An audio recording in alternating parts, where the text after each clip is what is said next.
Bismillahirrahmanirrahim. Assalamualaikum warahmatullahi wabarakatuh. Innal hamdalillah nahmaduhu wa nasta'inuhu wa nastaghfiruh wa na'udzu billahi min syururi anfusina wa sayyiati a'malina.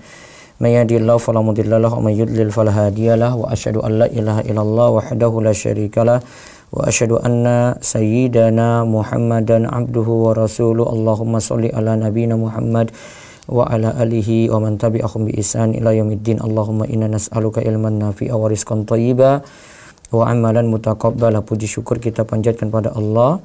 Salawat dan salam semoga tercurah pada Nabi besar, Nabi agung, Nabi penutup para nabi, Nabi besar kita Muhammad sallallahu alaihi wasallam. Di hari Jumat yang penuh berkah ini, di mana kita diperintahkan untuk banyak berselawat kepada beliau, kita akan melanjutkan kajian kita kembali mengenai Bulughul Maram. Setiap Jumat pagi kita bahas Bulughul Maram dengan pembahasan toharoh. Mudah-mudahan toharoh ini dalam beberapa pertemuan itu selesai. Kita kali ini masih membahas seputar wudhu. Dan nanti silahkan untuk bertanya. Mudah-mudahan jam 6 kita cukupkan, terus setengah jam lagi untuk tanya jawab. Silahkan bisa sediakan waktu untuk bertanya ya di 0812 281 0812 281 85131. Nantinya bisa coba di unmute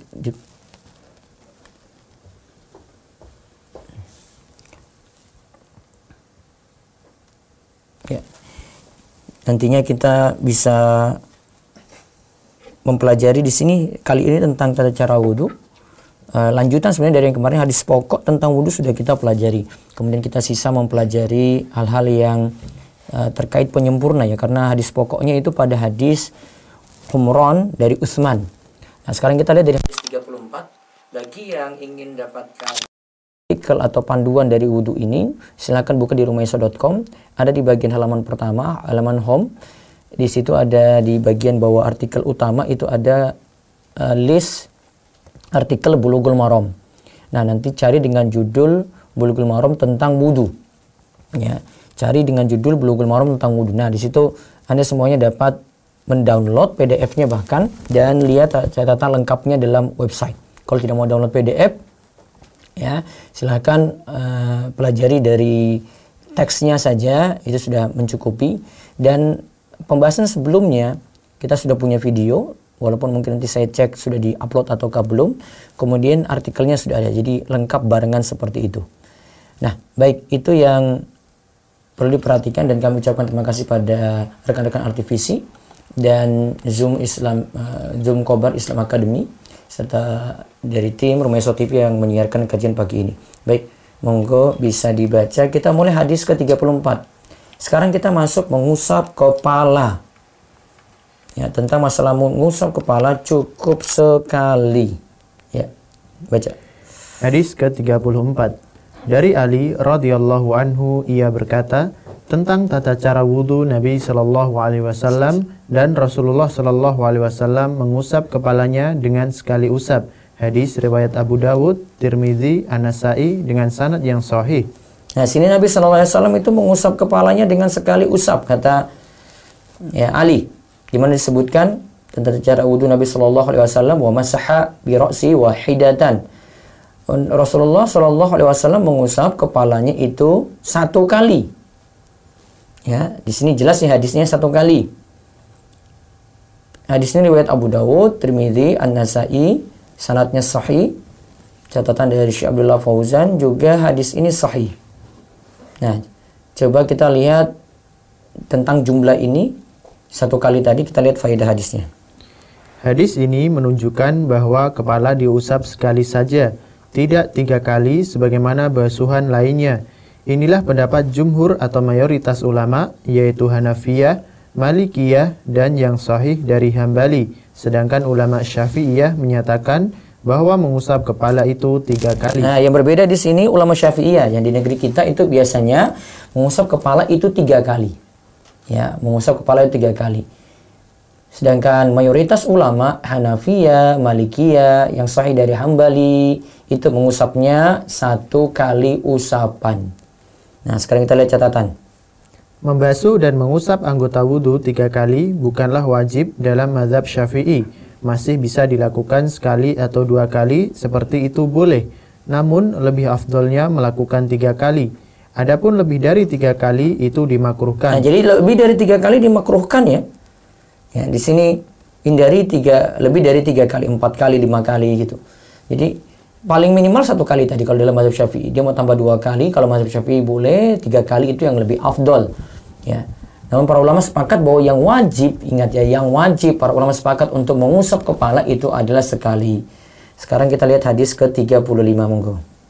Dari Abdullah bin Zaid bin Asim radhiyallahu anhu, ia bercerita tentang tata cara wudhu Rasulullah sallallahu alaihi wasallam.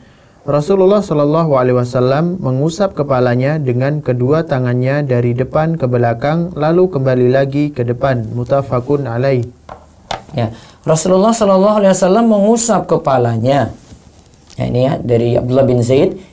Dia bercerita tentang tata cara wudhu Rasulullah sallallahu alaihi wasallam, dan memang hadis Abdullah bin Zaid juga jadi patokan tentang tata cara wudhu tadi yang kita sebutkan. Nah, Rasulullah SAW itu masaha bi ra'sihi fa aqbala bi yadayhi wa adbara fa aqbala bi yadayhi. Ya, dia tarik dari depan ke belakang lalu kembali lagi ke depan. Ini mengusap kepala. Muttafaqun alaih. Hadis Abdullah bin Zaid ini, Abdullah bin Zaid bin Asim, ini muttafaqun alaih, diriwayatkan oleh Imam Bukhari dan Muslim. Terus wa fi lafdhin bada'a bi muqaddami ra'sihi hatta dhaba bihima ila qafahu summa raddahuma ila al-makan alladhi bada'a minhu. Terus dalam lafaz lain, dalam lafaz lain disebutkan beliau mulai mengusap dengan kedua tangan dari bagian depan kepala hingga ke tengkuk, lalu menariknya hingga kembali ke tempat semula. Memulai. Ya. Beliau mulai mengusap dengan kedua tangan. Jadi pakai dua tangan ya. Usahakan pakai dua tangan. Namun kalau disebut mengusap, tangan ini cukup basah. Tidak perlu mengumpulkan air kemudian diguyur gitu, enggak. Tangan cukup basah, kemudian tarik dari bagian depan kepala hingga ke tengkuk. Lalu menariknya hingga kembali ke tempat memulai. Lalu menariknya hingga kembali ke tempat memulai. Ya. Itu dalam lafaz yang lain. Ya. Sekarang ini penjelasannya sampai ke tengkuk. Kalau di sini jelas ya, dia tarik dari depan ke belakang, belakang sini maksudnya sampai ke tengkuknya. Bagi wanita, ya ibu-ibu muslimah sama perlakuannya, walaupun nanti rambut wanita panjangnya sampai belakang. Ya, cuma diusap sampai ke tengkuk saja. Nah, itu ya. Ibu-ibu nggak usah bingung ya kalau rambutnya panjang. Dan inilah kemudahan dalam syariat kita. Kemudahan dalam syariat Islam tidak memperhatikan rambut yang panjang, namun yang diperhatikan adalah kepalanya tadi sampai ke tengkuk. Karena bisa jadi ada yang tidak punya rambut juga gitu. Ya, atau ada yang bagian rambutnya itu tidak tumbuh normal, tumbuh dari tengah. Sini kita tarik dari depan, pokoknya dari tempat tumbuh rambut normal, ini kan depan sini kan, tarik sampai tengkuk. Dari tengkuk ini balik lagi ke depan. Nah, sekarang kita lihat faedah hadis. Yang pertama, sebagian ulama berpendapat bahwa mengusap seluruh kepala itu wajib. Inilah pendapat Imam Malik dan masyhur dari Imam Ahmad. Juga dikuatkan oleh Syekhul Islam Ibnu Taimiyah dan Ibnu Katsir. Sedangkan ulama Syafi'iyah berpendapat bahwa mengusap kepala itu cukup sebagian. Menurut ulama Syafi'iyah, selama disebut mengusap walaupun sedikit, maka sudah sah. Nah, lihat. Ini ada perbedaan pendapat ulama. Kalau Imam Malik dan masyhur dari Imam Ahmad, juga pendapat dari Syekhul Islam Ibnu Taimiyah rahimahullah, Ibnu Katsir rahimahullah, ini kesemuanya tadi rahimahumullah, ini mereka berpendapat kalau mengusap kepala seluruhnya itu wajib. Jadi kita tarik dari depan sampai ke tengkuk, tarik lagi dari tengkuk ke depan. Nah, ini hukumnya wajib. Sedangkan ulama Syafi'iyah berpendapat bahwa mengusap kepala itu cukup sebagian. Menurut ulama Syafi'iyah, selama disebut mengusap, walaupun sedikit saja dia ambil 1-2 helai rambut saja sudah kena usapan di situ, maka sudah sah. Dan ini berdasarkan juga hadis di mana Nabi SAW memakai imamah. Beliau cuma mengusap sebagian kepala saja. Walaupun nanti hadis ini nanti akan kita lihat bagaimana pemahaman para ulama dalam menyikapi Nabi SAW memakai serban imamah penutup kepala tadi. Ya, terus yang kedua. Dalam hadis ini dijelaskan cara mengusap kepala, dimulai dari bagian depan lalu ditarik dengan tangan ke tengkuk, kemudian dikembalikan lagi ke tempat awal dimulai. Bisa juga dilakukan dengan menarik dari belakang hingga ke bagian depan kepala lalu ditarik lagi ke belakang. Nah, lalu ditarik lagi ke belakang. Terus hukum asalnya? Hukum asalnya, cara mengusap kepala untuk muslimah sama dengan Nah, laki-laki. jadi sama ya, dari depan sampai ke tengkuk, tengkuk tarik lagi ke depan. Caranya sama. Jadi antara laki-laki dan perempuan itu sama seperti itu. Nah, kita lihat tadi ya. Dalam di sini jelaskan dimulai dari bagian depan, lalu ditarik tangan ke tengkuk. Kemudian lagi dikembalikan ke tempat awal. Bisa juga dilakukan dengan menarik dari belakang. Bisa juga dari belakang. Belakang tarik ke depan, dari depan tarik lagi ke belakang, boleh. Nah, sekarang setelah kepala kita usap, nah ada tata cara mengusap telinga di hadis ke-36. Baca. Dari Abdullah bin Amr radhiyallahu anhuma, ia bercerita tentang tata cara wudhu Rasulullah sallallahu alaihi wasallam. Kemudian beliau mengusap kepalanya dan memasukkan kedua jari telunjuk ke lubang telinganya, lalu mengusap bagian luar dua telinga tersebut dengan ibu jari. Ya, hadis ini dikeluarkan oleh Hadis riwayat Abu Dawud, An-Nasai, disahihkan oleh Ibnu Khuzaimah. Nah, lihat ya, dari Abdullah bin Amr radhiyallahu anhuma, ia bercerita tentang tata cara wudhu Nabi sallallahu alaihi wasallam. Summa masaha sallallahu alaihi wasallam bi ra'sihi. Kemudian Nabi sallallahu alaihi wasallam itu mengusap kepalanya, wa adkhala isba'aihi sabbahataini. Kemudian beliau masukkan dua jarinya, ya, jari telunjuk ke telinga, fi uzunaihi, kedua telinganya. Terus wa masaha bi ibhamaihi dhahira uzunaihi. Kemudian beliau itu mengusap dengan jari jempolnya itu bagian luarnya. Jadi jari telunjuk di dalam, ya, jari telunjuk di bagian dalam telinga, jari jempol mengusap luar. Ah, gini. Ya. Coba kita lihat faedah hadis. Yang pertama, telinga itu diusap, bukan dibasuh atau dicuci. Telinga itu diusap, bukan dibasuh atau dicuci. Jadi bukan air banyak-banyak untuk telinga, bukan. Nah, ini juga menandakan kemudian syariat Islam. Jadi syariat itu menetapkan mana yang dibasuh, kita cuci, di mana air itu kita kumpulkan, mana yang diusap. Ya, mana yang diusap. Nah, terus. Dua, telinga itu bagian dari kepala menurut jumhur atau mayoritas ulama. Dalam hadis Ibnu Umar disebutkan bahwa dua telinga itu bagian dari kepala. Namun hadis ini punya cacat menurut para ulama. Nah, telinga itu bagian dari kepala. Hadisnya al-uzunani min ar-ra'si. Telinga itu bagian dari kepala. Nah, dalam hadis ini berarti kita memang nyatukan ya di situ. Nah, dalam hadis Ibnu Umar disebutkan bahwa dua telinga itu bagian dari kepala. Namun, para ulama kritisi hadis ini. Ini punya cacat menurut para ulama. Terus yang ketiga. Cara mengusap telinga adalah dengan memasukkan jari telunjuk pada lubang telinga untuk mengusap bagian dalam. Lalu jari jempol yang mengusap bagian luar. Ini dilakukan untuk membersihkan telinga pada bagian luar dan dalam. Nah, lihat. Jadi syariat Islam juga mengajarkan kebersihan telinga. Telinga kalau lakukan kayak gini jadi bersih terus. Lihat ya, ini yang bagian jari jempol ini bagian dalam, yang jari telunjuk bagian dalam, jari telunjuk ya bagian dalam, jari jempol bagian luar. Diusap seperti itu. Telinga insya Allah dalam keadaan bersih terus. Sekarang hadis ke-37. Disyariatkan membersihkan hidung ketika bangun dari tidur. Hadis ke-37. Ya. Dari Abu Hurairah radhiyallahu anhu, ia berkata, Rasulullah shallallahu alaihi wasallam bersabda, jika salah seorang di antara kalian terbangun dari tidurnya, hendaklah ia istinsar atau mengeluarkan air dari hidung setelah menghirupnya. Dilakukan sebanyak 3 kali karena setan bermalam di dalam lubang hidungnya. Muttafaqun alaih. Lihat ya. Disebutkan idza staiqadha ahadukum. Ya, idza staiqadha ahadukum min manamihi falyastansir salasan fa inna syaitana yabitu ala khayshumihi. Jika salah seorang di antara kalian bangun dari tidurnya, falyastansir salasan. Hendaklah dia beristinsar 3 kali. Fa inna syaitana yabitu ala khayshumihi.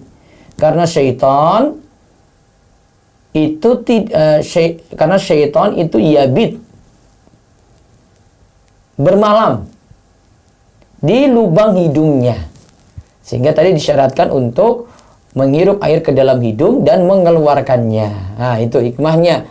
Di sini diberikan hikmahnya kenapa kita dianjurkan untuk menghirup air ke hidung dan mengeluarkannya. Karena kalau ini Pak dari bangun tidur malam, setan itu nongkrong di dalam lubang hidung. Tugas muslim imani. Ya, tugas muslim imani hal ini. Terus faedah hadis. Yang pertama, wajib melakukan istinsar setelah bangun tidur malam. Lafaz dalam hadis ini dengan lafaz perintah. Asalnya menunjukkan wajib. Istinsar adalah mengeluarkan air dari hidung yang sebelumnya dilakukan istinsyak atau menghirup air ke hidung. Namun, jumhur ulama atau mayoritas menganggap hukum perbuatan ini sunnah. Jadi disunnahkan. Bangun tidur jangan sampai luput dari menghirup air ke dalam hidung kemudian mengeluarkannya. Yaitu melakukan istinsyak, menghirup air ke hidung, dan istinsar, mengeluarkannya dari dalam hidung. Terus yang kedua, perintah untuk istinsar adalah karena setan bermalam di bagian dalam hidung. Sebagai muslim, tugas kita hanyalah mengimani hal semacam ini. Nah, kita kan nggak lihat itu setan itu mana wujudnya, ini gaib kan? Memang tugas muslim kayak gitu. Dia imani ya hal-hal gaib semacam ini. Terus hadis ke-38. Mencuci tangan setelah bangun tidur sebelum mencelupkan dalam bejana. Nah, sekarang kaitannya juga sama seperti kita tadi bangun tidur menghirup air ke hidung, ini mencuci tangan setelah bangun tidur malam. Nah, kita lihat hadis ke-38, monggo. Dari Abu Hurairah radhiyallahu anhu disebutkan, jika salah seorang di antara kalian terbangun dari tidurnya, janganlah ia mencelupkan kedua tangannya ke dalam bejana air hingga ia mencucinya terlebih dahulu 3 kali. Sebab ia tidak tahu apa yang dipegang tangannya tadi malam. Muttafaqun alaih. Nah, sebab ia tidak tahu apa yang dipegang tangannya tadi malam. Coba lihat hadisnya ya. Idza staiqadha. Ini sama dari Abu Hurairah radhiyallahu anhu, sama dengan hadis sebelumnya. Idza staiqadha ahadukum min naumihi. Jika salah seorang di antara kalian bangun dari tidurnya, fala yakmisu ya yadahu. Ya, janganlah dia itu mencelupkan tangannya fil ina'i, dalam bejana, dalam wadah, hatta yaksilaha, sampai ia mencucinya salasan 3 kali. Fa innahu la yadri aina batat yadu, karena dia tidak mengetahui di mana tangannya itu bermalam. Ya, jalan-jalan kemana itu tangannya. Hadis ini muttafaqun alaih wa hadza lafzu muslimin. Hadis ini muttafaqun alaih, diriwayatkan oleh Imam Bukhari dan Muslim. Lafaznya ini dari Muslim. Coba lihat faedah hadis. Yang pertama, dilarang seseorang mencelupkan telapak tangannya ke dalam wadah jika bangun dari tidur sampai dicuci 3 kali. Menurut mazhab Imam Ahmad, ini wajib cuci tangan, sedangkan menurut jumhur atau mayoritas ulama dihukumi sunnah. Larangan yang ada adalah larangan makruh. Nah, kalau mayoritas ulama menganggap disunahkan bangun tidur cuci tangan tadi. Ya, dan larangannya adalah larangan makruh kalau celupkan langsung. Terus yang kedua, jika yakin di tangan ada najis, wajib tangan tersebut dicuci sebelum dicelupkan dalam wadah. Nah, ini perbedaannya. Kalau lihat najis ada di tangan, maka jangan dengan najis ini mencelupkan tangannya langsung ke dalam wadah yang berisi air. Itu. Terus yang ketiga, yang dimaksud dengan bangun tidur yang diperintahkan mencuci tangan sebelum dicelupkan adalah bangun tidur malam. Dalam lafaz lain disebutkan, jika salah seorang dari kalian bangun dari tidur malam. Jika salah seorang dari kalian bangun dari tidur malam. Riwayat yang lain menyebutkan seperti itu. Yang riwayat Abu Daud, Tirmizi mengatakan di sini hasan sahih. Terus yang keempat, yang sahih dari 2 pendapat ulama yang ada, jika ada yang bangun tidur lalu mencelupkan tangannya ke dalam air sebelum tangan tersebut dicuci, air tersebut tidaklah najis. Air tersebut tetap suci. Inilah pendapat jumhur atau kebanyakan ulama. Nah, air tersebut tidaklah najis. Air tersebut tetap suci. Inilah pendapat jumhur atau kebanyakan ulama. Nah, sekarang kita bahas hadis perintah untuk menyempurnakan wudhu, hadis ke-39. Dari Lakit bin Sabirah radhiyallahu anhu, ia berkata bahwa Rasulullah shallallahu alaihi wasallam bersabda. Nah, saya baca hadisnya dulu. Asbigil wudhu wa khalil bainal asabi' wa balik fil istinsyaq illa an takuna sha'iman.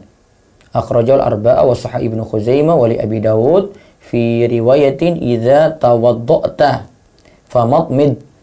Baca. Sempurnakanlah wudu, selingilah sela-sela jarimu dan masukkan air ke dalam hidungmu dengan sungguh-sungguh, kecuali jika engkau dalam keadaan berpuasa. Dikeluarkan oleh imam yang 4, disahihkan oleh Ibnu Khuzaimah, dikeluarkan pula oleh Abu Dawud. Riwayatnya, jika engkau berwudu maka berkumur-kumurlah. Nah, lihat ya, disebut satu, sempurnakanlah wudu. Asbigil wudu'a wa khalil bainal asabi, selingilah sela-sela jarimu. Selingilah gini. Jadi sela-sela jari ini dicuci juga. Wa balik fil istinsyaq, dan sungguh-sungguhlah menghirup air ke hidung. Ya, sungguh-sungguhlah menghirup air ke hidung. Illa antakuna sha'iman, kecuali engkau dalam keadaan berpuasa. Terus. Faedah hadis. Nah, faedah hadis sekarang, asbigil wudu. Yang pertama, asbigil wudu atau menyempurnakan wudu ada dalam dua bentuk. Yang pertama, wajib, yaitu menyempurnakan yang wajib dibasuh. Jadi kita menyempurnakan wajib dibasuh. Kalau dalam mazhab Syafi'i ada 6 rukun ya, diingat ya, mazhab Syafi'i 6 rukun. Niat, basuh muka, basuh tangan sampai siku, mengusap sebagian kepala, mencuci kaki sampai mata kaki, kemudian ke-6 itu tertib berurutan. Nah, 6 ini ya, itu kalau kita katakan asbigil wudu, 6 ini disempurnakan nih. Maka ketika membasuh muka, nah bagian-bagiannya terbasuh semua, gitu yang disebut muka. Membasuh tangan sampai siku sama juga, ya bagian-bagiannya dibasuh semua. Mengusap sebagian kepala, terus mencuci kaki sampai mata kaki. Jangan sampai bagian tumit, bagian mata kakinya itu luput dari dibasuh. Itu yang pertama, berarti yang wajib. Terus yang sunnah, yang kedua. 2. Sunnah, yaitu menyempurnakan wudu lebih dari kadar wajib. Misal membasuh 2 atau 3 kali. Nah, kita menyempurnakan dengan penuhi yang sunnah. Ini lebih dari kadar wajib, yaitu misalnya membasuh 2 atau 3 kali. Ya. Selain pada kepala tadi yang kita bahas ya. Contoh misalnya tangan, dia cuma 1 gitu. Nah, kalau dia mau ya bisa 3, itu lebih sempurna daripada 1. Baik. Sekarang yang kedua. Menyela-nyela jari dihukumi sunnah menurut jumhur atau kebanyakan ulama, bukanlah wajib. Namun, jika air sudah sampai pada sela-sela jari tanpa digosok-gosok sudah sah. Akan tetapi, jika tidak sampai pada sela-sela jari, selain dengan cara menggosok-gosok atau menyela-nyela, hukumnya menjadi wajib. Dalam ayat hanya diperintahkan untuk mencuci. Jadi lihat ya. Jadi kalau air misalnya sudah masuk di celah-celah ini kan sudah di celah-celah kaki juga demikian ya. Ya sudah sah karena cuma diperintahkan untuk mencuci. Namun untuk memastikan kan kita menyela-nyela jari ini kan. Nah, ini biar air masuk di sini. Ya, walaupun dengan mencuci saja sudah sah. Terus yang ketiga. Diperintahkan untuk sungguh-sungguh saat menghirup air ke hidung kecuali kalau dalam keadaan berpuasa, karena dikhawatirkan air bisa masuk dari hidung ke dalam sehingga merusak puasa. Nah, sehingga merusak puasa. Jadi airnya dikurangi ketika berpuasa saja ya. Ketika berpuasa. Nah, selain dari berpuasa silakan untuk serius menghirup air ke dalam hidung. Nah, lanjut. 4. Para ulama menyamakan memasukkan air ke hidung dengan berkumur-kumur. Berarti kita diperintahkan pula untuk berkumur-kumur dengan sungguh-sungguh kecuali saat berpuasa. Nah, para ulama menyamakan berkumur-kumur, menyamakan masukkan air ke dalam hidung itu dengan berkumur-kumur. Berarti kita diperintahkan pula untuk berkumur-kumur dengan sungguh-sungguh. Artinya kumur-kumur kemarin kita sebutkan madmadhah itu masukkan air kemudian airnya diputar dalam. Nah, itu. Berarti airnya banyak dan kita putar di dalam. Nah, kecuali saat berpuasa. Terus yang ke berapa? Kelima, berkumur-kumur dan menghirup air ke hidung hukumnya sunnah bukan wajib. Siapa yang meninggalkannya wudunya tetap sah.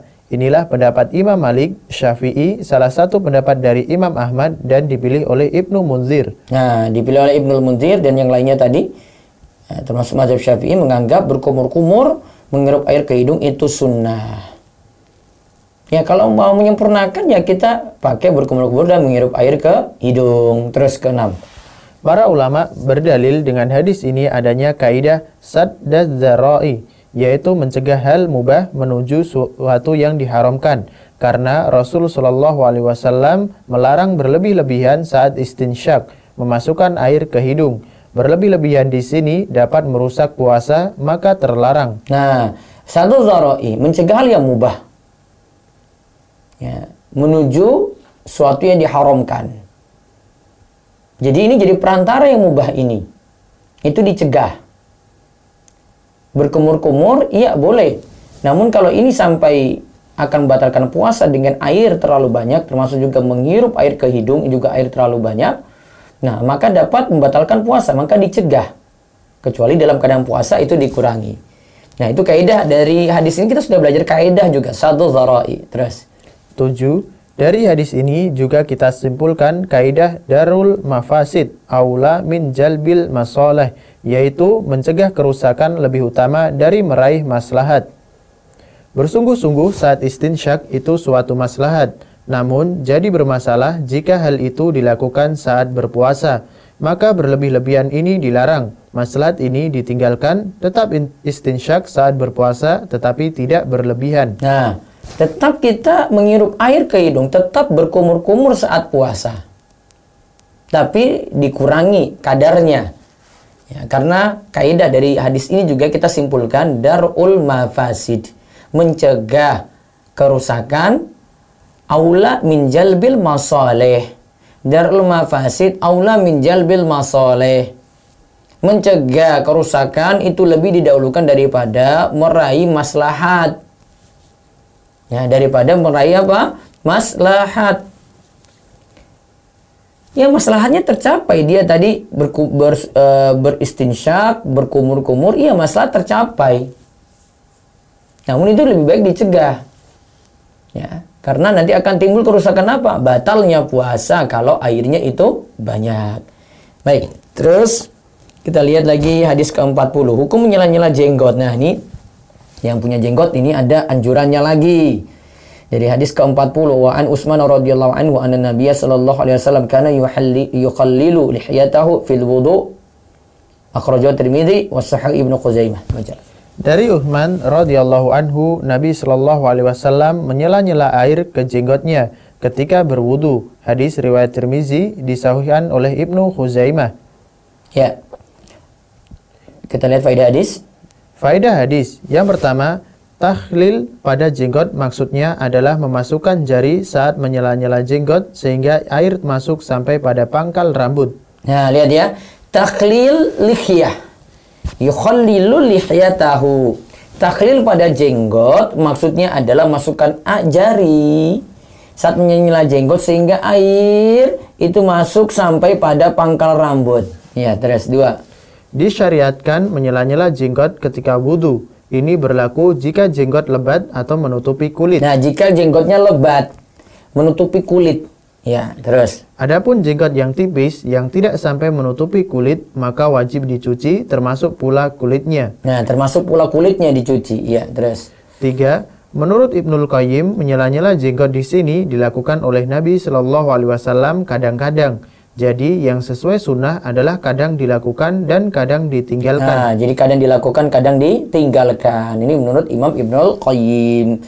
Terus hadis ke-41, disyariatkan menggosok-gosok anggota wudu. Wa an Abdullah bin Zaid radhiyallahu anhu anna Nabiy sallallahu alaihi wasallam utiya bisulusai muddin faja'ala yadluku dhira'aihi. Akhrajahu Ahmadu wa sahahu Ibnu Khuzaimah. Dari Abdullah bin Zaid radhiyallahu anhu, Nabi sallallahu alaihi wasallam diberi 2/3 mud. Lantas beliau menggosok kedua sikunya. Hadis riwayat Ahmad dan disahihkan oleh Ibnu Khuzaimah. Ya, terus faedah hadis. Nah, sekarang ini tentang Nabi SAW diberi 2/3 mud. 1 mud gini. Ya, 1 mud itu ukuran 2 telapak tangan penuh. Nabi cuma pakai, ini tidak sampai 1 mud, tetapi sampai 2/3-nya saja. Nah, lantas beliau menggosok kedua sikunya. Ya, beliau menggosok kedua sikunya. Coba kita lihat faedah hadis. Yang pertama, Disunahkan tidak banyak-banyak menggunakan air saat berwudu. Begitu pula ketika mandi. Inilah petunjuk Nabi Shallallahu Alaihi Wasallam. Saat berwudu hemat air, saat mandi juga demikian. Ustaz, apakah tadi ukuran 2/3 jadi wajib? Tidak. Ya, ini tidak wajib. Tapi ada istilahnya di sini kita menghemat. Nanti ada pembahasannya, hadis ini dijelaskan tentang hadis tersebut di akhir-akhir pembahasan wudhu insya Allah. Terus, satu mud. Ya. Satu mud adalah ukuran penuh dari 2 telapak tangan dikumpulkan dari tangan orang pertengahan. Dari tangan orang pertengahan ya. Terus ketiga. Nabi Shallallahu Alaihi Wasallam berwudu dengan 1 mud. Beliau mandi dengan 1 sok atau 4 mud. Hingga 5 mud, sebagaimana disebutkan dalam hadis Anas. Nah, hadis ini Anas ini nanti akan kita temukan pada pembahasan akhir pembahasan wudhu insya Allah. Terus 4. Disunahkan menggosok-gosok anggota wudhu. Hukum sunnah ini menurut jumhur atau kebanyakan ulama. Nah, menggosok-gosok anggota wudhu. Terus tadi itu dibahas juga sampai diraihi ya, menggosok kedua sikunya ya. Ya, menggosok kedua sikunya berarti memang sampai di siku nanti kena. Ya, nanti ada pembahasannya hadis spesifik yang menjelaskan tentang bagaimana membasuh siku termasuk juga mata kaki. Jadi siku itu kena ketika kita berwudu, itu ikut kebasuh. Kemudian mata kaki juga demikian ikut kebasuh saat kita itu berwudu. Terus disyariatkan mengambil air baru untuk mengusap kepala. Disyariatkan mengambil air baru untuk mengusap kepala. Disyariatkan mengambil air baru untuk mengusap kepala. Ya. Dari Abdullah bin Zaid radhiyallahu anhu ya, saya lihat annahu ra'a an-nabiy sallallahu alaihi wasallam yaqudhu li udhunayhi ma'an khilafal ma'i alladhi akhadha li ra'si akhrajahu al-Baihaqi ya. Dari Abdullah bin Zaid radhiyallahu anhu, ia melihat Nabi sallallahu alaihi wasallam mengambil untuk kedua telinganya dengan air yang berbeda dipakai untuk kepala. Hadis riwayat Al-Baihaqi. Di sini antara kepala dan telinga airnya berbeda. Namun Ibnu Hajar berikan catatan nanti di hadis berikutnya, baca wa huwa inda muslimin min hadzal wajhi bi lafdhin wa masaha bi ra'sihi bima'in ghayra fadli yadayhi wa huwal mahfuz. Menurut Imam Muslim, ia riwayatkan dengan lafaz dan beliau mengusap kepalanya bukan dengan sisa air di kedua tangannya. Bukan dengan sisa air di kedua tangannya. Mengusap kepala bukan dengan sisa air kedua tangannya. Ini bukan lagi membahas mengusap telinga dan kepala. Namun hadis yang tepat, karena di sini setelah itu Imam Ibnu Hajar katakan, lafaz ini adalah lafaz yang mahfuz. Mahfuz lawannya nanti syadz. Ya, lawan mahfuz itu syadz. Maka kalau ini lafaz yang mahfuz berarti sahih, kemudian lawannya lafaz yang syadz tidak sahih.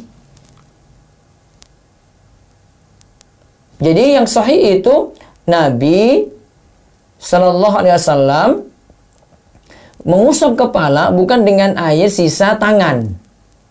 Jadi bukan hadisnya pembicaraannya beliau mengusap telinga bukan dengan air bekas kepala, bukan. Ini bukan pembahasannya di situ. Namun ini pembahasan antara tangan dan kepala, bukan telinga dan kepala. Nah, sekarang faedah hadis. Yang pertama, mengusap telinga yang tepat adalah dengan air yang tersisa dari mengusap kepala, tidak mengambil air baru.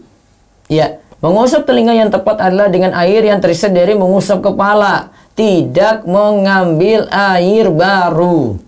Ingat ya, tidak mengambil air baru. Ini sebagaimana kalau tadi kita lemahkan hadis yang memisah antara kepala dan telinga, dan hadis-hadis yang lain itu menunjukkan kalau kepala dan telinga itu disambungkan. Nah, ini yang lebih bagus. Terus yang kedua. Mengusap kepala adalah dengan air baru, tidak menggunakan air dari sisa di tangan sebelumnya.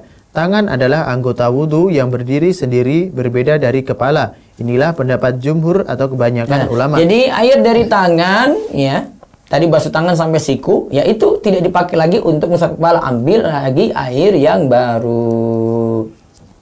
Ya, di situ ambil lagi air yang baru. Nah, dicatat kita berhenti dulu di hadis ke-43.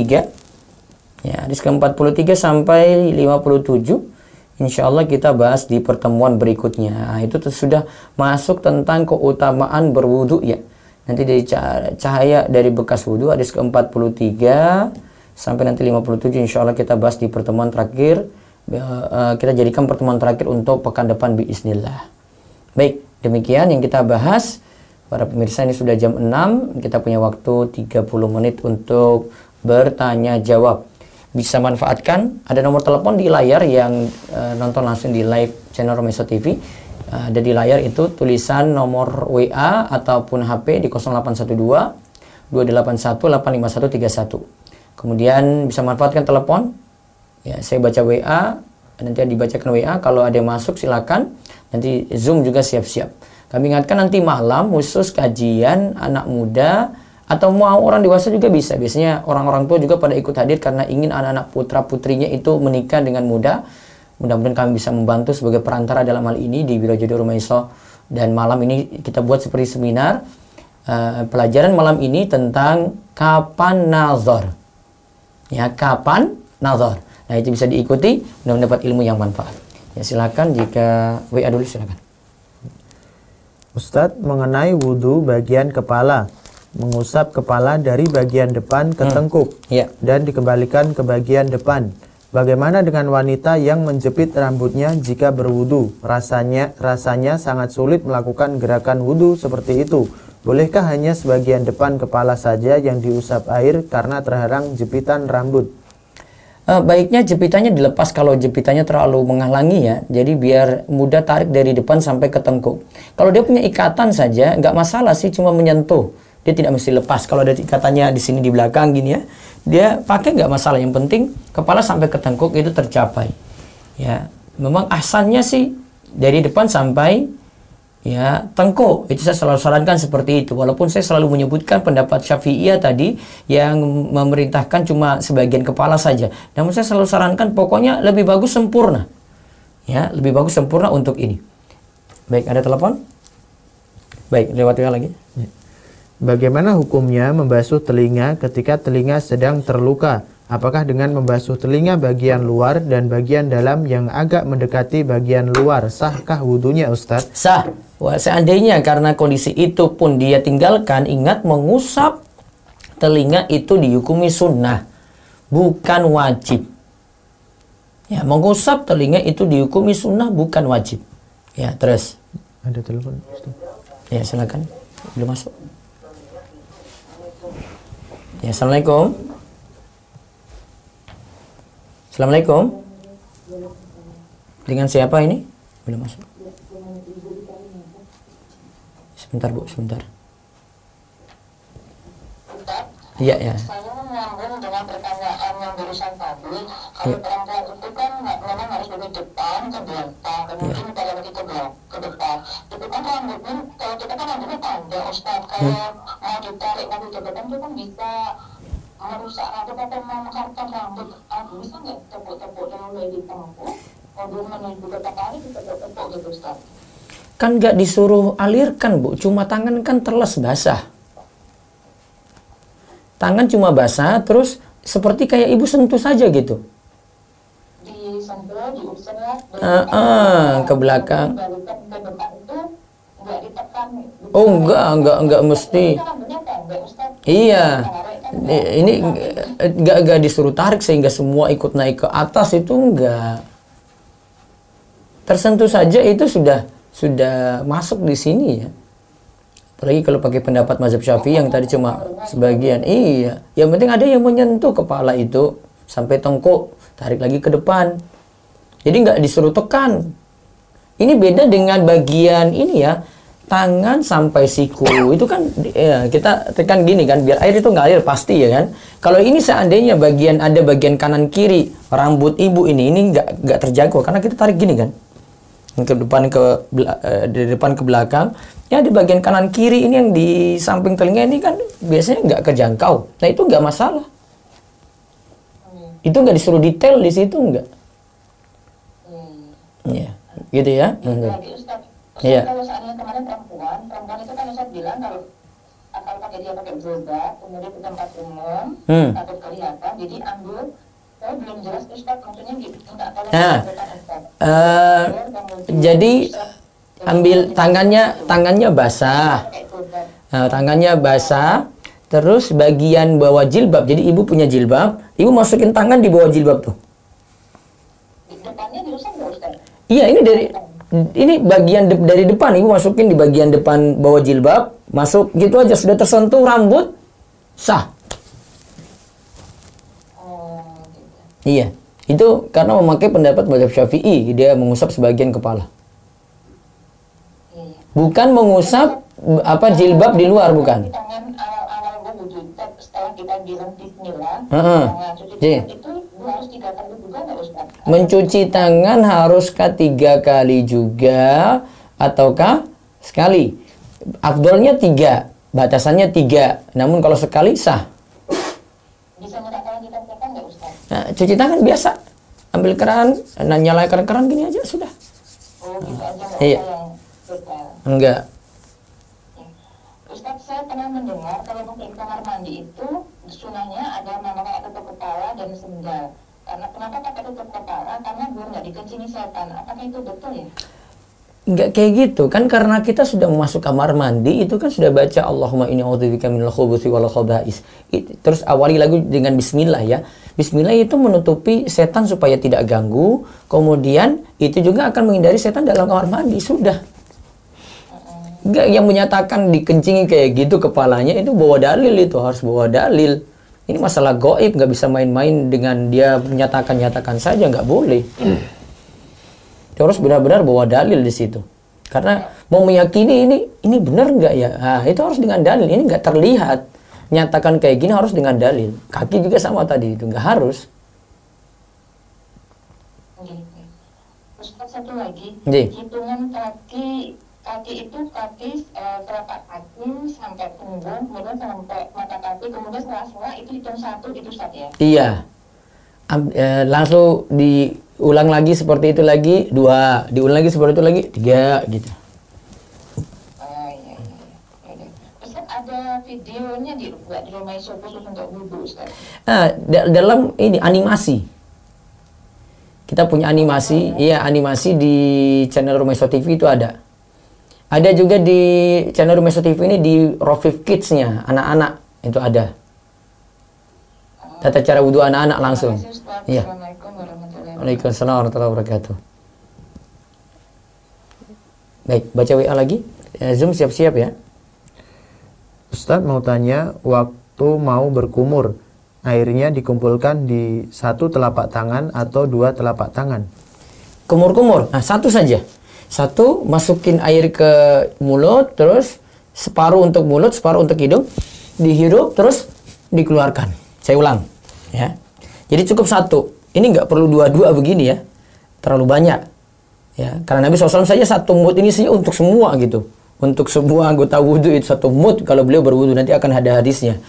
Nah, ini pakai cukup di tangan ini saja, kan tidak perlu banyak-banyak. Penting masukin separuh untuk mulut. Separuh ini masih ada. Ini jangan dibuang. Ini biasakan hemat di sini kan. Separuh lagi untuk hidung. Dihirup terus keluarkan dengan tangan kiri. Gitu. Ini habis airnya. Dia ulang seperti itu sampai 3 kali. Ya, dia ulang seperti itu sampai 3 kali. Ya, monggo. Lagi. Ustadz, tadi kan disunahkan beristinsyak dan istinsar sehabis bangun tidur malam. Apakah pada wudhu-wudhu sholat berikutnya jika tidak tidur disunahkan juga? Disunahkan saja, tapi lebih ditekankan kalau di malam hari. Ya maaf, bangun tidur malam gitu. Itu lebih ditekankan di situ. Ya, terus. Telepon Ustadz. Ya, silakan. Ya, Waalaikumsalam warahmatullahi wabarakatuh. Ustaz, saya dengar kok. Ya, silakan. Ustaz. Iya, silakan. Mau tanya, saya kan kalau wudhu di kamar mandi. Iya. Lalu untuk bagian kaki, saya biasanya kan karena kena percikan air kan Ustaz sebelum kaki kan gitu. Nah jadi saya biasanya basahin kaki dari lutut sampai kaki baru seperti wudhu biasa. Ustaz itu gimana Ustaz ya? Sebentar. Ketika mau basuh kaki dari lutut, turunkan gitu. Air sampai halo. Terus agak nggak jelas soalnya Ustaz. Jelas sekarang? Iya. Baik. Tadi itu ambil air untuk kaki dari lutut. Ya jadi saya pakai kan Ustaz airnya. Jadi dari ini niatnya untuk membersihkan kaki aja supaya nggak kena. Nah, baiknya Jadi dari wudhu sekali langsung ke kaki seperti biasa, ke mata kaki gitu loh Ustaz. tetap dari kaki sampai mata kaki saja dulu. Oh. Iya. Itu lebih dipentingkan. Ke wudhu dulu apa Ustaz ya? Nanti setelah wudhu rampung baru mau pakai lutut itu terserah. Oh, baik. Iya. Jadi Ustaz, makasih Ustaz. Jadi Saya ke Burhoya. baca WA lagi, siap. Habis ini Zoom. Ustadz, apabila berwudu dengan gayung, tapi sekali basuh anggota habis airnya, bukan dengan mencelupkan tangan, sahkah Ustadz? Sah. Walaupun cuma sekali ya. Jadi kadar sekali itu kadar wajib. Kalau untuk 2-3 kali sunnah. Gitu ya. Terus Zoom silakan. Silakan kepada Ibu Iklimah, dibuka mic-nya Bu. Assalamualaikum Ustaz. Waalaikumsalam warahmatullahi wabarakatuh. Ustaz, misalnya kita selesai hadas kecil itu Ustaz di kamar mandi terus mau wudhu, apakah harus keluar dulu baru masuk baca bismillah atau bagaimana Ustaz Tidak. untuk memulai wudhunya? Kan nanti Langsung saja Ustaz. kita kan tidak ini apa? Bahasan bismillah nanti tidak masuk dalam bahasan wajib. Nanti saya akan jelaskan hadisnya, mudah-mudahan pekan depan itu hadisnya ada. Maksudnya kita sampai hadis itu. Kesimpulan tentang membaca bismillah sunnah. Sehingga gini, kalau itu ibu misalnya buang hajat, terus kalian nih saya lanjut wudhu dalam kamar mandi nih ya, lantai misalnya sudah bersih, sudah wudhu. Bismillahnya ya sebagian ulama katakan dalam batin saja lah sudah cukup. Oh, Masya Allah. Nah, setelah itu wudhu, gitu. Iya. Ustaz, terus yang tadi itu misalnya kita di luar terus wudhunya agak susah membuka jilbab, Ustaz itu mengusap sebagian kepala itu cukup sekali ya Ustaz atau harus Iya, sekali? sama sekali saja.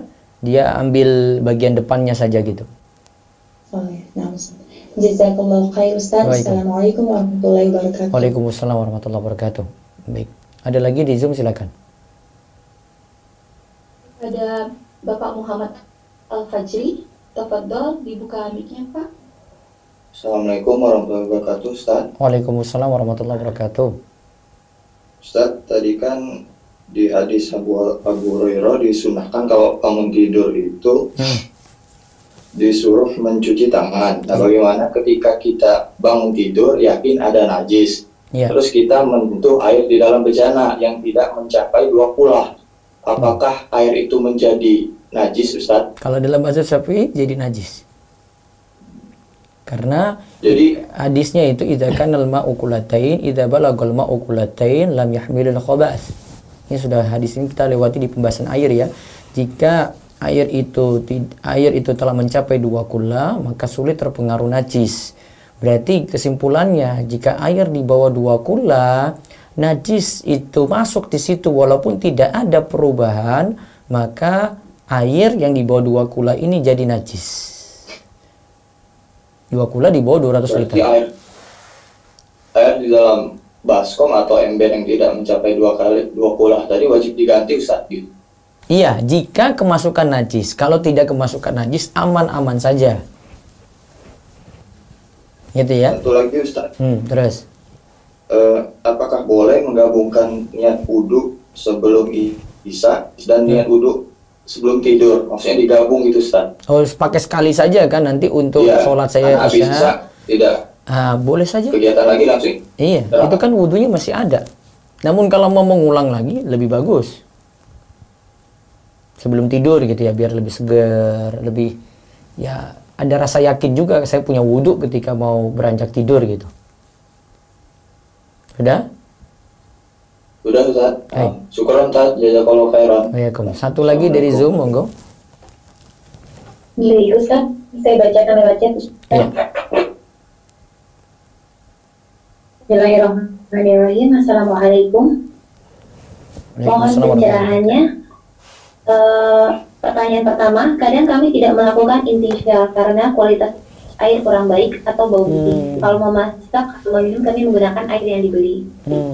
Yang kedua, jika telah berwudu ada najis yang harus dibersihkan, misal membersihkan air bekas kencing di sebuah benda, apakah harus mengulang wudu? Baiknya sebelum wudhu itu sudah persiapan yang najis-najis dibersihkan yang ada di kaki gitu ya. Baru mulai wudhu itu lebih bagus. Jadi misalnya ada kotoran apa begitu di kaki itu najis, ya itu cuci dulu. Baru kemudian mulai wudhu itu lebih bagus. Biar nanti tidak tersisa kotoran tadi, misalnya itu bukan bagian yang nanti dibasuh ketika wudhu, ya itu sudah hilang. Itu lebih bagus di situ. Kemudian yang pertama tadi, kalau memang kualitas air itu akhirnya kalau kita hirup air tadi itu punya mudarat, ya bisa ditinggalkan. Ya, darul mafasid muqaddam ala jalbil masalih. Tadi kan ada kaidah juga yang kita sebut, menghilangkan kerusakan lebih didahulukan daripada ngambil manfaat. Kalau memang kualitas air seperti itu, ya sudah kita tinggalkan tadi. Wallahu a'lam. Satu lagi lewat chat, baru saya jawab WA, monggo. Baik. Bismillah, Assalamualaikum warahmatullahi wabarakatuh. Waalaikumsalam warahmatullahi wabarakatuh. Afwan Ustadz, Anda ingin bertanya, bolehkah berwudu dengan air segelas dikarenakan di sekitar tidak menemukan air selain air tersebut? Dan bolehkah mengusap kepala dengan satu tangan dikarenakan tangan satunya memegang gayung? Ya, sah saja kalau mengusap kepala satu tangan boleh. Lebih sempurna dua biar tercapai semua gitu sampai belakang ini ya, bagus ya. Terus yang tadi, yang pertama tadi apa? Pakai gayung? Iya. Diulang pertanyaan pertama. Pertanyaan pertama, yang bolehkah berwudu dengan air segelas dikarenakan di sekitar tidak menemukan air selain air tersebut? Dan bolehkah mengusap kepala dengan satu tangan dikarenakan tangan satunya memegang gayung? Yang pertama boleh menggunakan gelas gitu ya, gak masalah. Masalah wadah yang digunakan, terus jumlahnya, yang jelas lebih hemat, lebih bagus. Terus satu lagi chat baru WA nih, monggo. Masih ada chat ya. Yang kedua, bolehkah mengusap kepala dengan satu tangan dikarenakan tangan satunya memegang gayung, Ustaz? Iya, saran saya sebenarnya tangan dia cukup basahin, gayungnya ditaruh, gitu ya. Gayungnya ditaruh, terus usap kepala, bisa itu. Tidak harus dia pegang gayung terus. Ini gayung nggak kemana-mana juga gitu loh. Nah itu yang bisa dilakukan, saran saya seperti itu. Wallahu a'lam. Baik, saya balik ke WA dulu, monggo. Izin bertanya Ustadz, saat akan mengusap kepala dan telinga, apakah air baru yang di tangan boleh dikurangi sampai sedikit? Karena jika kebanyakan khawatir rambut basah kuyup. Ini kan cuma basah. Tadi kalimatnya itu kalau mengusap itu tangan cuma basah. Air ya kita cukup basahin tangan saja sudah. Tidak perlu kumpulkan air, itu pengertiannya ya. Untuk kepala dan telinga. Terus. Bolehkah mengusap tangan mulai dari siku sampai ujung jari? Mulai dari siku sampai ujung jari. Boleh. Ya, karena urutan di ayat itu tidak menunjukkan urutan dari siku ke tangan ya, cuma ilal marafik itu saja. Ila di sini tidak menunjukkan, yang penting itu kebasuh semuanya. Tidak menunjukkan dari tangan sampai siku atau siku sampai tangan. Yang penting tercapai semuanya. Jadi menunjukkan batasan lengan itu yang dibasuh yang mana. Wallahu a'lam. Terus. Ketika kita wudu, sering kita ragu sah atau tidak. Bagaimana menghilangkannya? Ketika kita wudu, sering kita ragu sah atau tidak. Bagaimana menghilangkannya? Nah itu penyakit, kadang itu penyakit was-was. Kita kadang tidak perhatikan dan kadang itu terlalu sering gitu loh. Misalnya ini ya, saya sudah wudu, terus sudah mau mulai sholat, muncul was-was. Ini kentut enggak ya, kentut enggak ya, kentut enggak ya. Berangkat sholat, mulai sholat seperti itu, tengah-tengah sholat seperti itu, akhir sholat seperti itu. Nah ini kalau keseringan ini jadi penyakit. Ini nggak perlu ditoleh, nggak perlu diperhatikan. Ya, ada pembahasan was-was. Ada cara mengobatinya juga ada. Saya punya bahasan sendiri tentang ini di website romeso.com di panduan sholat khusyuk. Ada serial saya buat panduan sholat khusyuk, sudah sampai serial ke-7 atau ke-8 itu. Saya bahas di Jogja, terus saya buat sudah sampai kiat-kiatnya. Ada salah satu kiat itu untuk mengatasi was-was ini. Jadi was-was itu kadang ini jadi penyakit sebenarnya. Ya. Jadi sebagian orang memang seperti itu. Dia sampai kamar mandi itu lama sekali. Untuk ngurus buang hajatnya saja sampai dia yakin mau bersih-bersih sekali gitu. Padahal sudah bersih sebenarnya. Tapi dia mungkin ingin yakinkan sampai 1000% mungkin. Sehingga lama begitu dalam kamar mandi. Padahal yang penting sudah yakin sudah bagian tubuh yang keluar najis atau yang kena najis dibersihkan, sudah selesai. Baik. Terus lagi ada telepon? Belum? Ya, banyak lagi silakan. Apakah boleh tidak menampung air di tangan terlebih dahulu ketika membasuh wajah atau tangan atau kaki, langsung menyodorkan wajah, tangan, kaki ke pancaran air keran? Apakah ini disebut ghuslu dan sah wudunya? Seperti itu sah juga karena air dia alirkan membasuh muka gitu ya. Sah. Ya, terus. Bagaimana jika kumur-kumur dan membersihkan hidung dilakukan dengan cidukan air yang berbeda-beda? Jadi kumur-kumur dulu 3 kali, lalu baru hidung 3 kali, apakah tetap sah wudunya? Kita sudah bahas sebelumnya kalau kumur-kumur dan hidung nanti disatukan. Ya, itu lebih afdol daripada dipisah. Nanti juga ada hadis penegasannya insya Allah. Ya, terus. Bagaimana hukum membaca basmalah ketika hendak wudhu? Apakah diwajibkan sedangkan kita berwudhu di kamar mandi yang ada WC-nya? Tadi saya sudah jawab seperti di Zoom. Hukumnya sunnah baca bismillah, tidak sampai wajib. Ya, terus. Nah, sekarang telepon dulu. Assalamualaikum Ustaz. Waalaikumsalam warahmatullahi wabarakatuh. Dengan siapa di mana? Dengan Kelvin di Bogor Ustaz. Silakan. Mengenai ini Ustaz, penjualan pulsa di aplikasi. Penjualan pulsa di aplikasi. Iya, terus.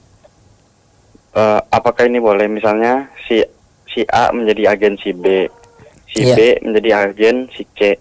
Ketika si C melakukan transaksi, si A mendapatkan uang atau markup-nya. Apakah itu boleh Ustaz? Kenapa dia dapat sampai si C gitu? Padahal dia cuma punya si B saja sebagai downline dia. Itu sistemnya Ustaz. Jadi kayaknya ini MLM ini deh. Makin banyak makin ke bawah dia makin dapat bonus besar. Saran saya tidak. Kalau misalnya nggak diambil, tetap pakai menggunakan aplikasinya boleh? Tidak masuk dalam jejaring MLM karena mendukung sistem. Baik Ustaz. Dengan adanya kamu di situ, nanti ada downline di bawah yang rugi. Ada downline sampai di bawahmu sampai 10 lapisan di bawah. Dengan adanya kamu di situ, kamu dapat untung dan di bawah rugi. Ya, yang di atas zolimi yang paling bawah, yang nggak bisa dapat downline lagi. Jadi saya selalu sarankan di kajian ini, MLM itu kita tidak masuk sistem, kita dukung di situ, berarti keluar dari situ. Walaupun cuma beli produk saja, saran saya tidak masuk dalam sistem karena beli produk berarti jadi anggota. Nggak boleh. Ya, terus lagi oleh Mas. Ya, silakan. Kan anak lagi belajar matan Abu Syuja. Yang Imam Syafi'i. Iya. Nah, di situ nggak disebutkan mana pendapat yang terkuat, gimana Ustaz? Apakah itu cara belajarnya Ustaz? Ya, itu cara belajar itu kalau untuk orang awam baru belajar, dia belajar satu pendapat dulu, bukan pendapat terkuat. Itu pendapat terkuat menurut matan Abu Syuja yang backgroundnya Syafi'i. Belajar tuh kayak gitu dulu. Belajar itu jangan dulu bikin bingung. Jangan dulu belajar perbedaan pendapat, ya. Kalau masih awal-awal belajar satu pendapat. Seperti jenengan ketika di SD dulu itu cuma tahu satu pendapat itu kalau pelajaran agama. Guru nggak boleh sampaikan pendapat macam-macam, anak-anak bingung. Nanti jawab ujiannya nanti khilaf pendapat aja, dia nggak mau jawab yang benar kalau begitu. Iya, gitu. Jadi pelajari itu saja, pelajari itu, ya. Ada pendapat yang ada pakai dulu nggak apa-apa. Nanti nanti ada kurang kuat pendapatnya, urusan belakangan. Yang penting saya dapat pelajaran utuh dulu. Dimanapun ulama itu belajar pakai metode seperti itu, mazhab dulu, nggak bisa lepas dari mazhab. Nanti kalau sudah punya tingkatan ilmiah tertentu, baru dia lepas karena sudah bisa memahami dalil gitu. Baik Ustaz. Ya. Jazakallah khairan. Wa'alaikum. Baik, WA lagi, baru Zoom siap-siap ya. Untuk membaca bismillah apakah termasuk rukun? Nah, sudah saya jawab sunnah wudhu. Karena tadi saya sebutkan rukun wudhu 6. Niat, basuh muka, mencuci tangan sampai siku, mengusap sebagian kepala, mencuci kaki sampai mata kaki, tertib berurutan. Di sini dari 6 rukun wudu ini tidak ada bismillah, maka bismillah masuk dalam sunnah wudu. Ya, terus.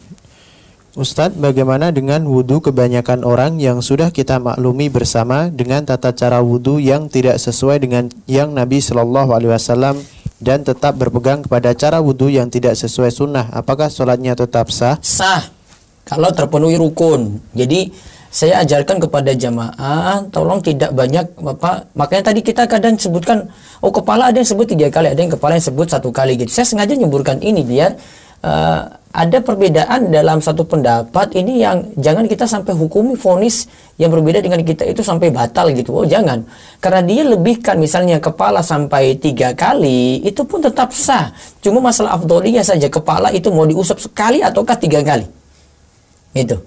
Jadi saya tetap menyahkan atau mengatakan itu sah, dia itu berwudu. Jadi dia misalnya berkumur-kumur dan menghirup air ke hidung gitu, dia pisah, itu sah juga.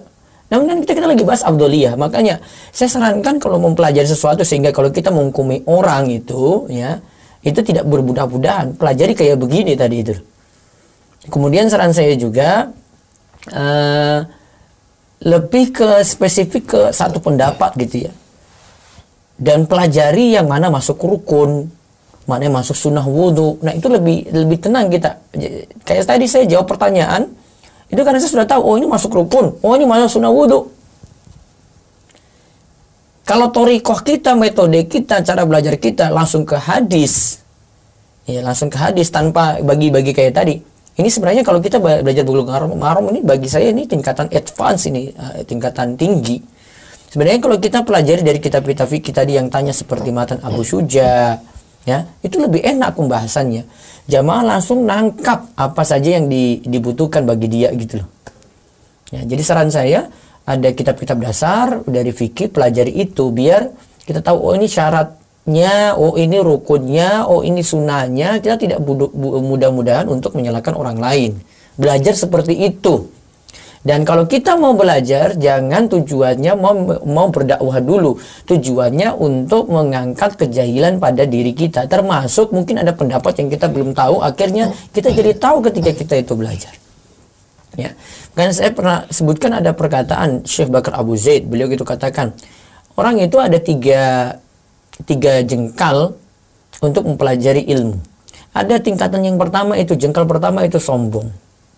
Ya, jengkal pertama itu sombong. Kemudian jengkal kedua itu tawadhu. Kemudian jengkal ketiga itu ya jadi orang yang bodoh, merasa tidak tahu sama sekali. Karena saking belajar terus, kemudian banyak yang akhirnya dia tidak tahu. Kata beliau, Syekh Bakar Abu Zaid, jangan jadi Abu Shibr. Abu Shibr itu apa? Jangan berhenti di langkah pertama, di jengkal pertama. Yaitu apa? Jangan berhenti kamu belajar, berhenti terus jadi sombong, nggak mau belajar lagi. Maka yang harus dilakukan apa? Yang dilakukan adalah ketika kita itu belajar terus. Nanti sampai tingkatan tawadhu, saya nganggap saya itu orang biasa, ternyata belajar terus lagi, saya ternyata lebih banyak kurangnya, tidak banyak tahu. Sehingga sifat tadi mudah menyalahkan orang lain itu dikurangi. Ini adab ini. Dan kita memang kelemahannya kurang belajar adab. Taunya mudah menyalahkan orang. Ya kita ya, itu kurang belajar adab. Sudah pelajari Bulughul Maram, sudah pelajari kitab tauhid, sudah pelajari kitab tinggi-tinggi, adab kurang. Sehingga ketika dia pelajari wudhu seperti tadi, pulang nyalah-nyalahin orang gitu. Harusnya dia cuma ngarahkan. Kalau ada yang mau ikuti, alhamdulillah gitu. Kita sampaikan, oh ini hadisnya kayak gini. Belum tentu juga dia itu bisa terima dengan kita sampaikan kayak gitu loh. Ada adab. Adab ini lebih diprioritaskan. Sehingga ketika orang menyampaikan sesuatu, pintar bersikap. Baik, selanjutnya Zoom silakan. Ustadz, berapa penanya lagi untuk yang raise hand? Raise hand bisa 2, terus chat 2, silakan. Nah, Ustadz. Tafadhali Ibu Indung dibuka. Ibu Indung silahkan dibuka mic-nya.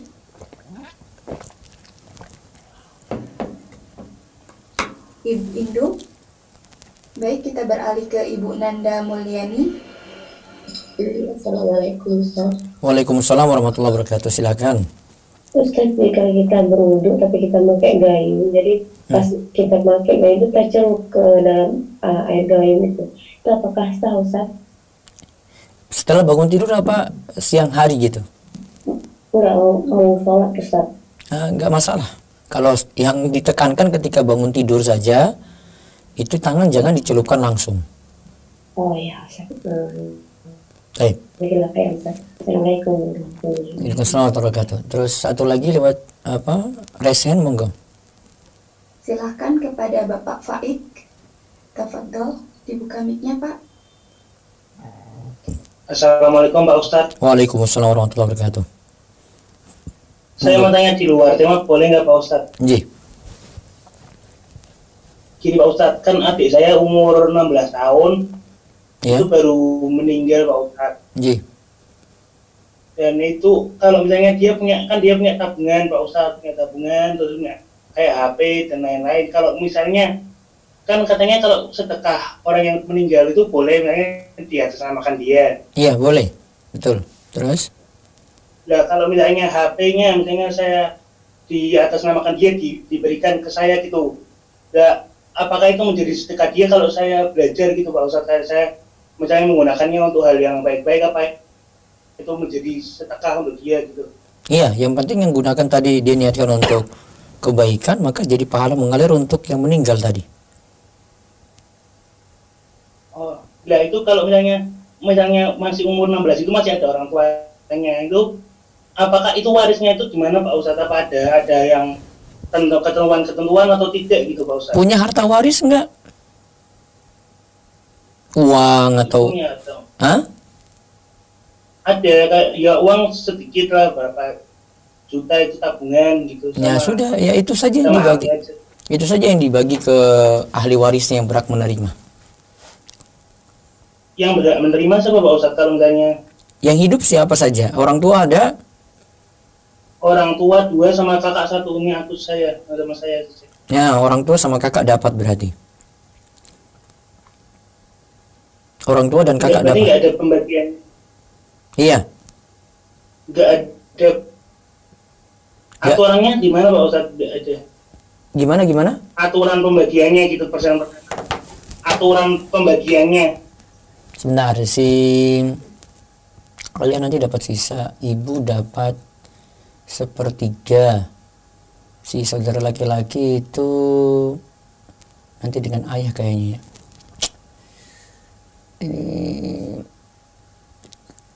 Ibu dapat 1/3. Terus ayah itu dapat sisa karena nggak punya anak. Saudara laki-laki itu aslinya juga taksib. Coba nanti saya hitung lagi ulang itu. Saya baru dapati ibu itu dapat 1/3. Nanti sisanya ayah dan saudara laki-laki itu yang dapat. Saya pastikan dulu itu. Nah kalau misalnya kita sudah kayak ikhlasan gitu Pak Ustadz, kita nggak usah nih harta waris sudah sedekahkan. Ya nggak apa-apa. Sedekahkan. Nah sisa barang yang masih ada, yang kayak HP gitu itu mau dikasihin ke saya gitu, gimana Pak Ustadz? Ya sudah nggak apa-apa. Nggak apa-apa. Iya. Jadi terima kasih Pak Ustadz. Iya. Allah. Baik, lewat chat silakan. Baik, Ustaz saya bacakan lewat chat. Ya. Assalamualaikum. Waalaikumsalam warahmatullahi wabarakatuh. Semoga Ustadz dan kru selalu dalam lindungan Allah Subhanahu wa Ta'ala. Apakah boleh bertumpu di atas toilet duduk yang tertutup ketika mencuci kaki dan menyela jarinya? Yang kedua, bolehkah kalau kaki bertumpu di pinggiran bak air, tapi air bekas mencuci kaki bisa saja masuk ke dalam bak? Apa air tersebut menjadi jorok karena hal ini? Jazakallah khair. Yang kedua itu nggak masalah, yang pertama juga nggak masalah. Ya, Masalah jorok ini beda ya. Kita bahas itu najis yang masuk. Pembahasannya itu pada najis. Kalau najis yang masuk pada air kurang dari 2 kula seperti pembahasan sebelumnya, maka air menjadi najis kalau menurut mazhab Syafi'i. Jadi masalahnya bukan di jorok atau tidak, namun apa yang masuk gitu ya. Wallahu a'lam. Terus ada lagi? Chat lagi satu, silakan. Bismillah, assalamualaikum Ustaz. Ya. Afwan, jadi apakah jika rambut wanita panjang rambutnya tersebut tidak diusap sampai bawah? Yang kedua, iya, tidak perlu diusap sampai bawah. Tidak perlu diusap sampai bawah, cukup sampai tengkuk. Saya sudah jelaskan tadi, cara mengusap kepala laki-laki dan perempuan sama, sampai tengkuk. Terus? Yang kedua, dan jika yang diusap sampai tengkuk pada wanita yang berambut panjang, tengkuknya tersebut tidak langsung terkena atau karena tertutup rambut, apakah tidak mengapa, Ustadz? Apa tadi diulang coba? Yang kedua? Yang kedua, jika yang diusap sampai tengkuk pada wanita yang berambut panjang, tengkuknya tersebut tidak langsung terkena atau karena tertutup rambut, apakah tidak mengapa, Ustadz? Oh, enggak masalah. Maksudnya sampai tengkuk ini enggak mesti sampai di bagian pangkalnya ya. Yang penting sampai bagian ini tarik lagi ke depan. Bukan berarti yang ini kita sampai ke akar-akar rambut tuh enggak. Mengusap kepala bukan maksudnya itu. Gitu ya. Baik, cukup. WA silakan. Jika berwudu di kamar mandi, setelah keluar kamar mandi membaca doa setelah wudu dulu atau membaca doa keluar kamar mandi? Bisa baca doa setelah wudhu dulu biar nyambung dengan wudhunya, baru kemudian doa setelah kamar mandi. Terus. Afwan, di luar tema Ustadz, apa hukum tinggal di rumah waris yang belum dibagikan? Bolehkah mengeluarkan waris yang tanpa menjual rumah? Masalah ini ya. Yang jelas ada harta peninggalan itu berupa uang, berupa rumah, berupa sawah gitu. Ini semua dibagi waris. Bisa jadi nanti dikeluarkan dengan nilainya, ada yang beli itu terus dia dapat uang. Nah, uangnya ini yang dibagi, bisa seperti itu. Terus ada telepon. Nah, ini telepon terakhir ya. Assalamualaikum. Ya baik, di WA lagi silakan. Mohon izin bertanya, apakah rasa asin dari keringat termasuk merubah air? Tidak, karena pengaruhnya sedikit. Ya, terus. Sementara belum. Ya. Baik, lewat ya tidak ada lagi, cukup kita cukupkan. Nanti malam sekali lagi untuk yang muda-muda bisa ikut kajian untuk pembahasan kita malam ini kapan nazar. Silakan manfaatkan juga waktu karena saya banyak berdiskusi dengan Biro Jodoh sehingga masalah anak-anak muda tentang masalah ini yang belum menikah atau belum paham ya bagaimana cara yang benar, mungkin masih terjerumus dalam maksiat, hal yang salah gitu, nanti bisa dapat solusi nanti malam. Dan malam minggunya Sat Night kita tanya jawab langsung, kita buka pertanyaan secara langsung. Silahkan juga manfaatkan. Besok pagi insyaallah pembahasan Sabtu pagi tentang jual beli kredit. Ya, jual beli kredit dari harta haram muamalat kontemporer. Demikian kita cukupkan, tetap dengan doa kafaratul majlis. Subhanakallahumma bihamdik, asyhadu an la ilaha illa anta astaghfiruka wa atubu ilaik. Assalamualaikum warahmatullahi wabarakatuh.